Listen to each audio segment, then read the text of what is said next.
Hoy, en Filosofía para Ilustrarse, cómo alcanzar la felicidad según el budismo. En primer lugar, recordemos que dentro del budismo, si bien el Buda es importante, más lo es el hecho de si su doctrina es real o no. Por eso se sabe que Buda dijo, no crean nada por el simple hecho de que muchos lo crean o finjan que lo creen. Crean después de someterlo al dictamen de la razón y a la voz de la conciencia. Es decir, que no debemos creer en las ideas budistas simplemente porque sí, sino solamente en tanto tengan sentido para nosotros después de haberlas razonado. Así que las reglas de conducta que Buda desarrolló debemos pensarlas siempre como acciones que por sí mismas dan buenos resultados, y esto por su propia lógica, no porque algún dios nos premie o nos castigue al realizarlas. La conducta que debemos seguir y que nos traerá la felicidad, según el budismo, se llama el noble óctuple camino, porque consta de 8 elementos. Veamos cada uno de estos. Número 1. Conocimiento. Buda nos dice que debemos razonar antes de actuar, y el razonamiento más perfecto nos muestra que el mundo entero es una unidad de interconexiones. Es decir, que lo que hagamos nosotros afecta a nuestro alrededor, y nuestro alrededor nos afecta a nosotros. Por lo tanto, debemos vernos como parte de una realidad inmensa, y no como elementos aislados. El símbolo budista del nudo infinito representa muy bien esta idea, en la que cada parte es importante para un conjunto mayor. El conocimiento correcto del mundo nos guiará a la felicidad. Número 2. Tener buena voluntad. No basta con entender la teoría. Es necesario que la voluntad se encuentre acorde a este conocimiento. Buda nos propone 3 elementos de una voluntad que será feliz. Ser feliz implica desapego, no apegarse a las cosas y a las situaciones, pues el universo está en constante flujo, todo cambia. No violencia, puesto que la violencia que llevemos al mundo lo perjudicará, y eventualmente eso nos perjudicará también a nosotros. Y finalmente, querer el bien, hacer actos que propicien la salud, el desarrollo y la felicidad de todos.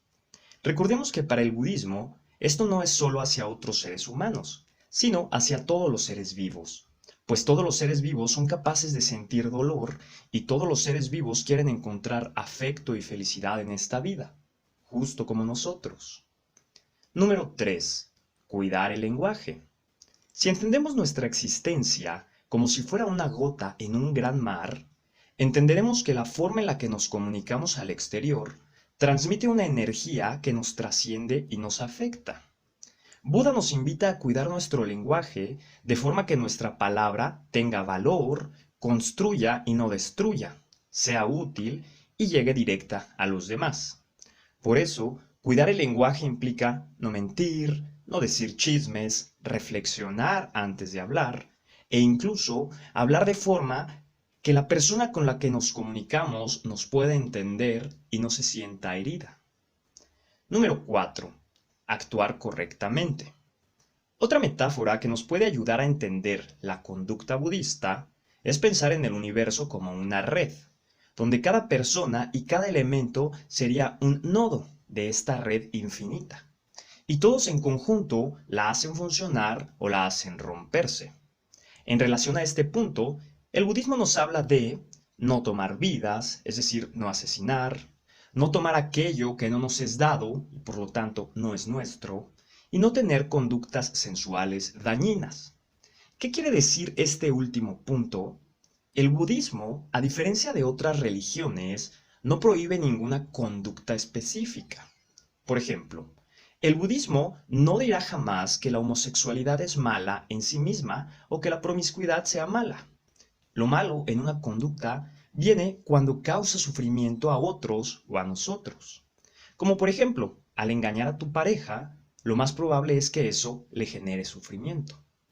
Por lo tanto, debemos evitarlo. Número 5. Buscar el sustento de forma correcta. Muchas veces se dice que el budismo no es una religión mundana. Sin embargo, también ellos tienen que buscarse el sustento. Y si no fuera así, hace mucho que el budismo habría desaparecido. Buda, bajo la idea de la interconexión de todos, como en las gotas de un lago, Nos dice que para buscar el sustento, lo más importante es evitar trabajos que sean nocivos, es decir, que se basen en el daño o sufrimiento de otros. Bajo esta perspectiva, deberíamos evitar, por ejemplo, trabajos que impliquen matar o amenazar a alguien. Modernamente podríamos hablar de evitar trabajos que destruyan el medio ambiente, y se habla también de evitar la venta de armas y drogas. Debemos buscar trabajos que contribuyan positivamente a los demás.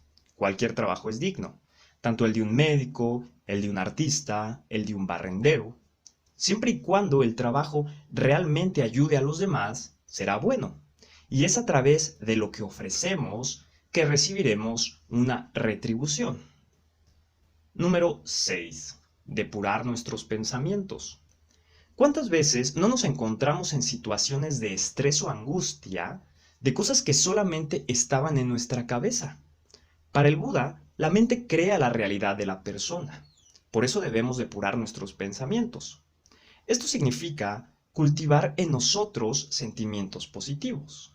Por ejemplo, el agradecimiento, la alegría, la empatía, así como cultivar pensamientos inteligentes, reales. Por ejemplo, darnos cuenta que nada es eterno. Y también evitar los sentimientos negativos, que nos separan o nos hacen violentos, como la envidia, la ira, el desprecio, y debemos eliminar de nuestro sistema ideas que no concuerdan con la realidad.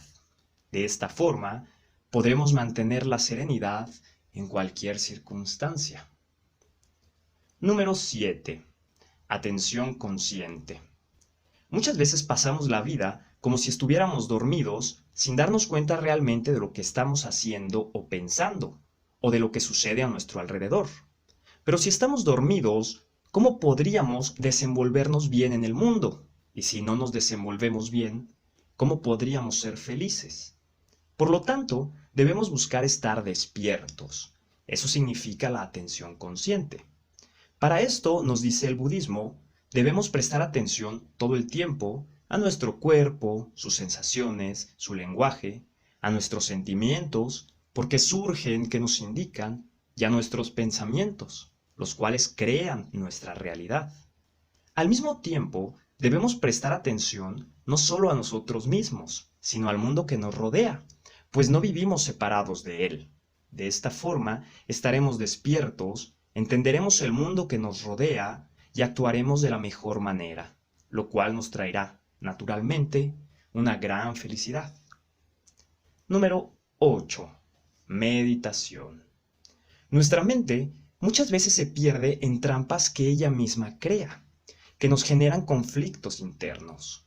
Buda propone la meditación como una forma de superar estas trampas y entrar en contacto con nuestra verdadera naturaleza. Existen muchas técnicas enseñadas por los budistas.